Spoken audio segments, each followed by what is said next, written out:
मनको शान्ति भन्दा ठुलो यो संसारमा अरू कुनै सम्पत्ति छैन। मान्छेको मन वायु जस्तै चञ्चल हुन्छ। मनलाई जित्नु नै संसारको सबैभन्दा ठुलो विजय हो।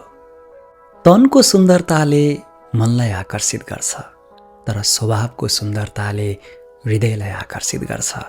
त्यसैले मानिसको स्वभाव नै हो उसलाई जीवनभर साथ दिने। पछुतोले अतीतलाई बदल्न सक्दैन, चिन्ताले भविष्यलाई सम्हाल्न सक्दैन। वर्तमानको आनन्द नै जीवनको सच्चा सुख हो। यो संसारमा आज जे तिम्रो साथमा छ त्यो हिजो अरू कसैको साथमा थियो र भोलि अरू कसैको हुनेछ।